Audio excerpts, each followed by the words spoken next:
I want to start by saying something everybody in this House knows, that the 1916 proclamation promised to pursue the happiness and prosperity of the whole nation and of all its parts, cherishing all of the children of the nation equally. It said all of the children, but Fianna Fáil, Fine Gael, the Greens and some independents seem confused. The proclamation did not say cherish all of the landlords of the nation equally. We're hearing more and more demands to stop demonising landlords, to give them more tax breaks, to halt their exodus. And while at the same time here we are debating an inevitable cruelty of putting thousands of people onto the streets in the midst of the greatest housing crisis ever in the history of this nation.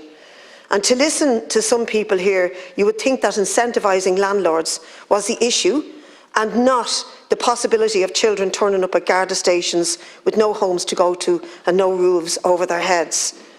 We're just asking one thing here tonight, Minister, one thing only.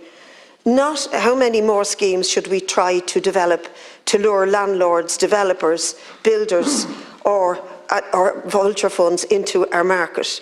Not what tax breaks we should try this time for those who are already financially comfortable enough to consider staying in the rental business and making more money.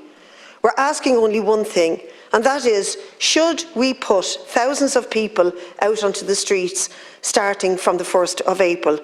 And if you think that the answer to that is yes, then shame on you, shame on your party, and shame on you and the government and the political philosophy that was driving us that thinks evictions are an answer. We are told that an eviction ban won't solve the problem. We're told that we can't build houses overnight. And we are told by these two parties that have governed this state for the last 100 years.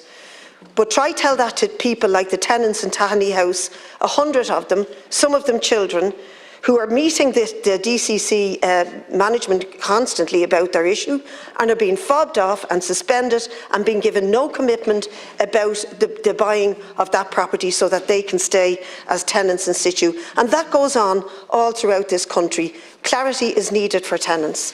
But let's be clear, by lifting this ban, you'll have abdicated your right to govern, to rule.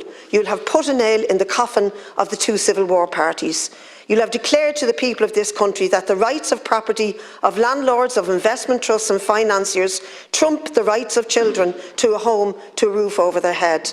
You will have revealed for all to see that your political philosophy is the inheritor of the political philosophy of Tories and Whigs who evicted Irish peasantry in the 1870s out of the same belief that the right of landlords and property were paramount. And just as those evictions gave birth to the Land League, I hope that your callousness shown today will give birth to a fight and tenants movement. And I urge all those faced with eviction to stay put and fight. And to everybody who abhors this government's policy to get outside this House at 1 o'clock on the 1st of April, the day of fools, in this case the fools of Fianna Fáil, Fine Gael and the Greens.